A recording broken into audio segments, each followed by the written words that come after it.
Please welcome to the stage Cory Crowley and Captain Chris Cassidy of the National Medal of Honor Museum Foundation and Colonel Jack Jacobs, Medal of Honor recipient.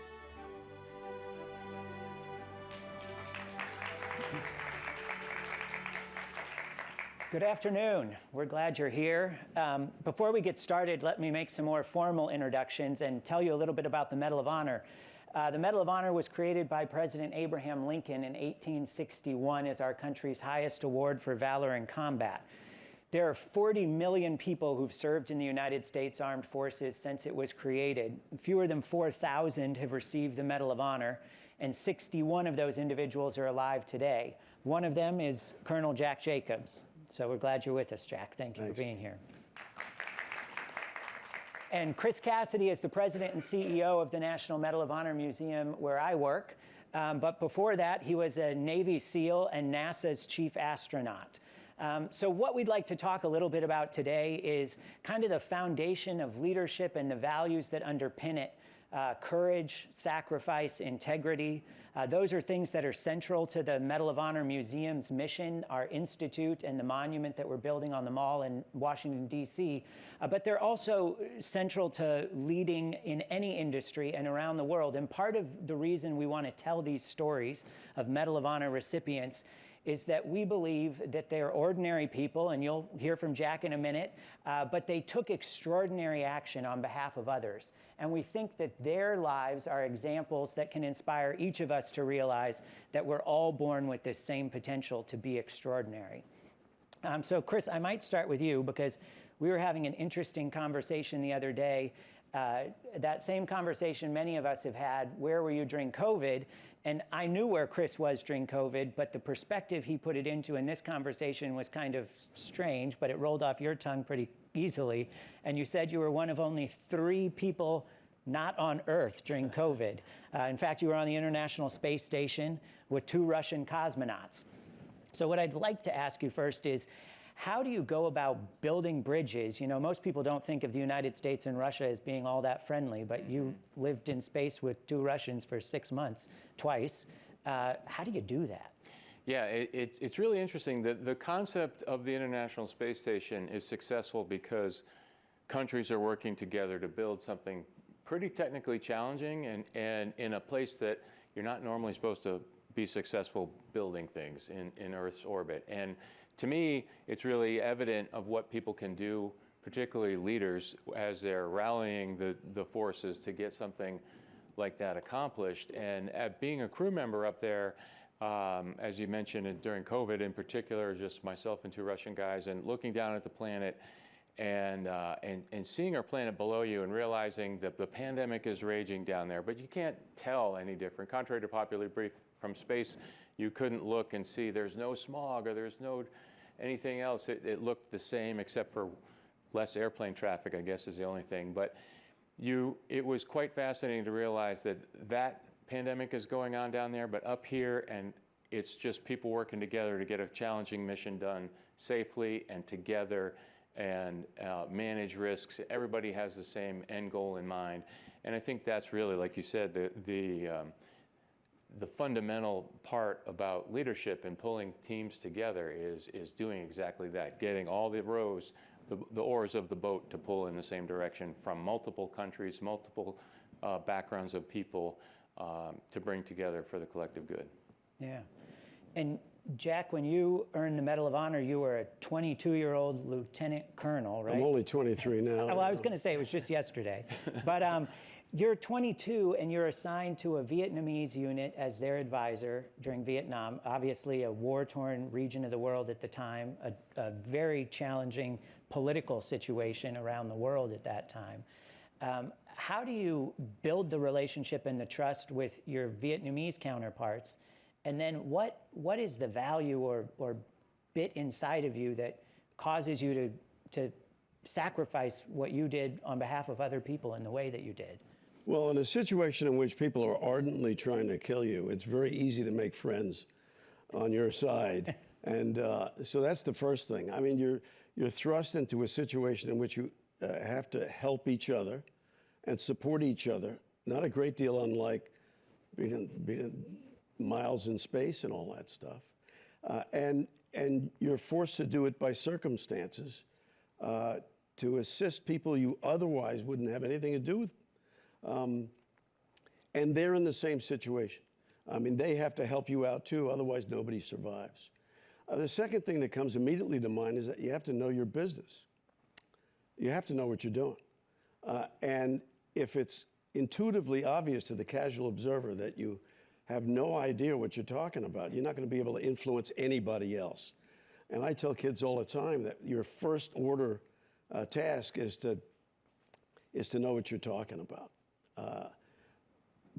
But the whole situation about being in an environment in which everybody depends on one another. I'm reminded of the observation of Benjamin Franklin, who before the Revolution wrote, "We either hang together or we will surely hang separately." That obtains in the middle of a combat situation. You perceive that you may be the only person who can do anything, and that you have an obligation to your comrades to get it done. And they would do the same for you if the situation were reversed. It's that mutual trust, Yeah. I guess, is what it comes down to in both cases. And we were talking at lunch, Jack, that you put those same practices into play when you were in business later on in life. After you retired from the Army, you were flying all over the world, interacting with different cultures, but you said if they didn't trust you, it wasn't going to work out. You had to know what you were talking about, and they had to trust you. And the way you could get them to trust you is that it's clear that you do know your business, but it's also a question of personal relationships. Very few things happen, and certainly very few things that turn out well happen when people don't trust each other and more importantly, don't have respect for each other. Once you have respect and you trust each other, just about anything is liable to, any objective can be reached, trust me.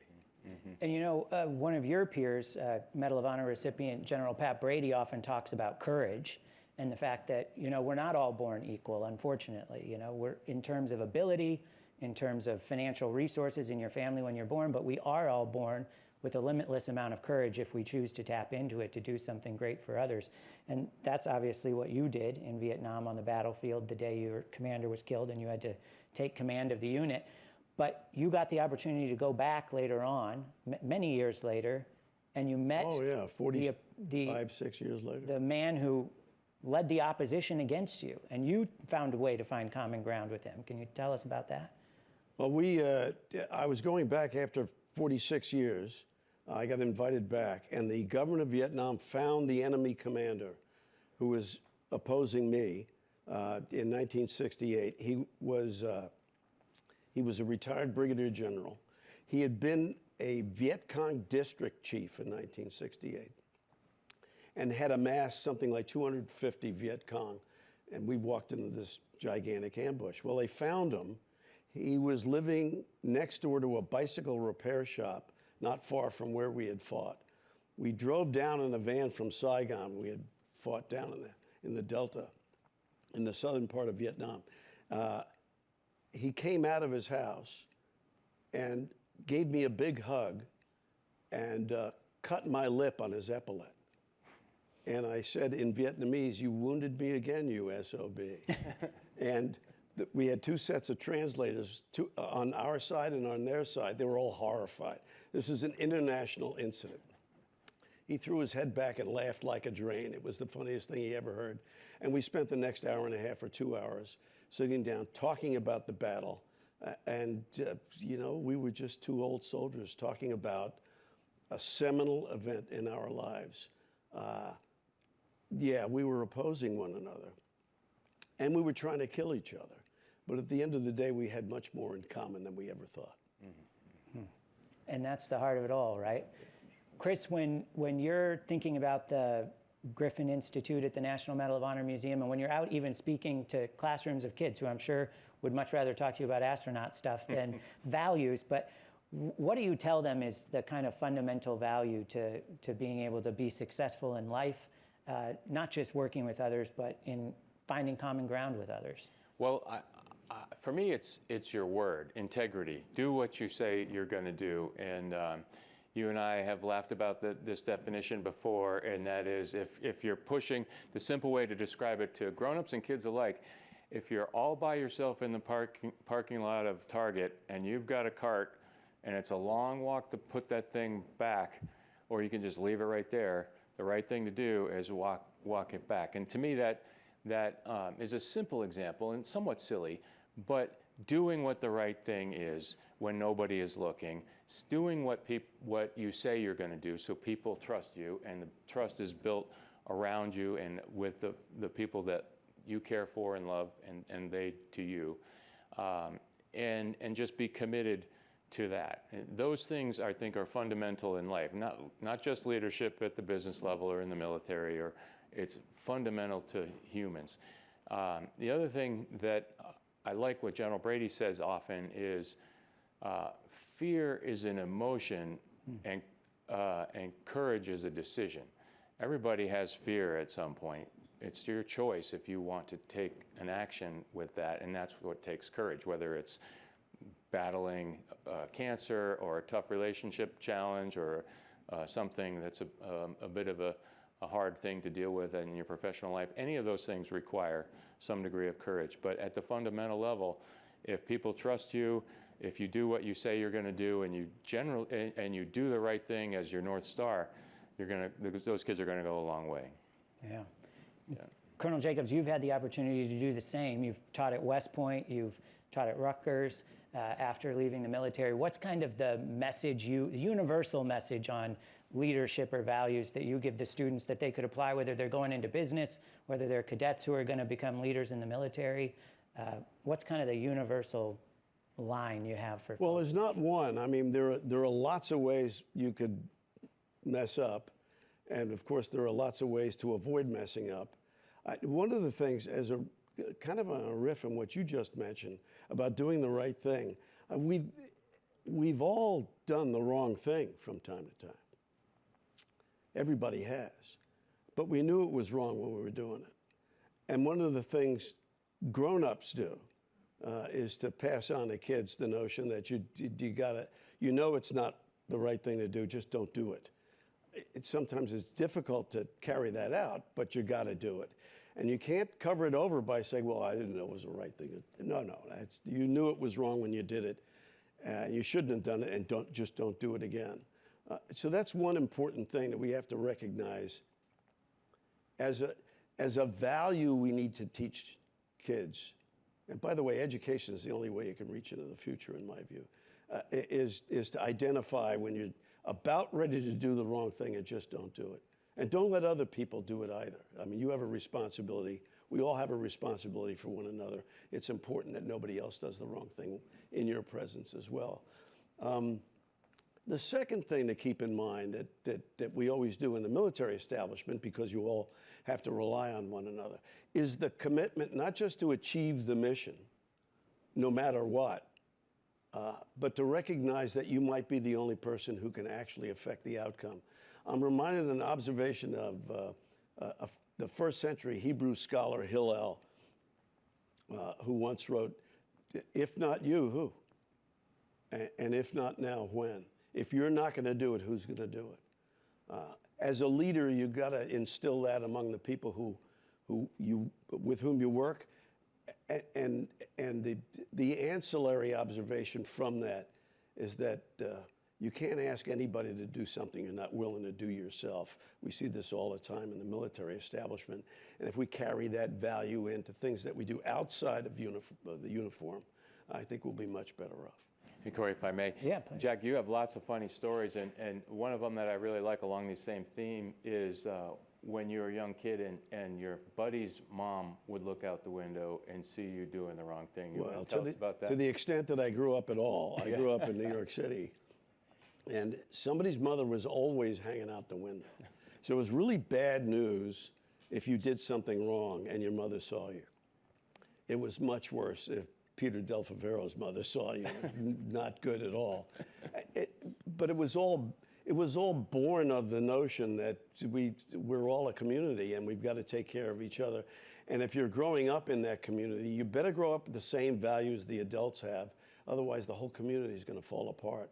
But you know, in Japanese culture, it's really, and this is something we forget sometimes, that it's one of the principal objectives is to make sure that you don't embarrass yourself, the people around you, the people in your organization and your family. And the best way to avoid that is just don't do the wrong thing. And I'm struck by, you know, you're talking about that and the fact that when you ask, if not you, who, is that what was going through your head on the day of your Medal of Honor action? I mean, your commanders killed. You weren't the second in command, were you? You just were the one who said, it's going to be me. But not everyone would do that. What was inside of you that caused you to step up in that moment and say, I've got to lead because maybe nobody else will? But I beg to differ with you. I think in a difficult situation, you will see valorous acts performed by just about everybody. You talked about fear, and a lot of people think that, and we've all been in difficult situations, that fear is a paralyzing influence. Most of us who served in the crucible of combat will tell you exactly the opposite. Oh, you're petrified all the time. Not petrified, but scared when I was in combat, I was scared. And when I was not in combat, I was scared because I thought I would soon be in combat. I mean, it's no fun when people are shooting at you. But fear is one of those things which, when you're involved with other people who rely on you and you rely on them, will get your adrenaline going and motivate you to do things that you otherwise wouldn't do. And we don't just see it in the military, we see it in civilian life all the time. There are endless stories of people not in uniform who perform valorous acts every single day. And it's because their perception is that they have a responsibility, that they can do it. Maybe it's not going to work out very well for them, but they can do it, and they must do it. And as a result, they do it, and the outcome is almost invariably much better for everybody. We have to work much harder teaching kids that it's really important. We are all part of something bigger than ourselves. And if you're only for yourself, what are you? You can't be only for yourself. You're part of a much bigger community, and every day you do something for somebody else, you enhance not just the entire community, but also your self-esteem. And that's the heart of what the Medal of Honor Museum and Institute are trying to do, is use stories like yours, like the others that we've discussed, to demonstrate to people that we've all got that within us, and we're all in this together, and that you don't have to put the uniform on to do it. You can be a hero in a classroom, in a boardroom, in your own community. Chris, just for the benefit of everybody here in the room, do you want to just talk a little bit about what people would see if they came to the Medal of Honor Museum and what they'd experience? Because then after that, we'll make a little announcement. Yeah, absolutely. So the building itself is pretty iconic, and I think in due time, people will associate this very unique structure. It's kind of the building suspended by 5 giant columns, each column representing a branch of the service. The symbology there is the military allows us to enjoy the freedoms that the Constitution gives us all. And so that's the support network for the building. And I think it's iconic in its design and its symbology. Inside the museum, it's not a place where you'll come to see the history of military warfare or any particular military organization type museum where you can go and see those stories. You get dabs of it because in order to receive the Medal of Honor, those folks are military. But it's about stories. We're focusing on normal people, just like Jack, who did something extraordinary when the nation needed them to do that, and we tell those stories throughout the museum. There's been 3,528 Medals of Honor awarded. Certainly we can't tell 3,528 stories. You'd check out about number 100 or so, maybe even less. But so we tell in rich detail some portion of that, maybe 20, 25, and then in a little bit less detail, another couple hundred stories, and that's the heart of the message, is who those people are. We cover all the ward's been around since the Civil War, as you mentioned. We have a nice splattering of stories from Civil War to present day, all branches of the service, all walks of life that you see in America, because the medal is symbolic of what our population is. So we tell each and every one of those stories. You got a minute? I'll tell you one really quick story. Yeah. Medal of Honor story. One of my favorite recipients was Ted Rubin, now deceased. He was in Mauthausen concentration camp at 15 years old, was freed by the 11th Armored Cavalry Regiment of Patton's 3rd Army. He vowed that if he survived, he would come to the United States and become a G.I. Joe, he said, and pay the United States for saving his life. His entire family had been exterminated. Got to the United States, couldn't get into the Army because he couldn't speak English, only spoke Hungarian and Yiddish, but managed to cheat his way into the Army, wound up in Korea, was recommended for the Medal of Honor 4 separate times for 4 separate actions, and 55 years after the events was finally awarded the Medal of Honor. It's not about shooting and all the rest of that stuff. It's about giving back. And there are a few stories that project that more than Ted's. He's gone now, and his was the only ceremony I attended besides my own. Oh, wow. Irrepressible character, but a great monument to what this country's all about. He was also a prisoner of war in POW in World War II and Korea. Yeah, tremendous. And that's why we often say that what we're trying to talk about with the Medal of Honor is more about values than valor. And it's about building bridges and using these stories. And that's why we're very excited to announce that next year, in the first half of the year, we'll actually be hosting a Concordia Summit at the Medal of Honor Museum, one of their very first Horizon Summits. And so we invite all of you there to be part of dialogues like this that bring people together, that build bridges, that find common ground. Jack, before we leave, any last piece of advice for our friends in the audience today who are here, and it's UNGA week, we're all trying to build bridges and get along? No, I think you're obviously here because you believe it. Just keep doing what you're doing. It's easy sometimes to get discouraged. We all get discouraged, but take a tip from people who have been in the crucible of combat. Do not stop. We can't achieve what we want to achieve unless you keep working toward it. Colonel Jacobs, Captain Cassidy, thank you both. Thank you.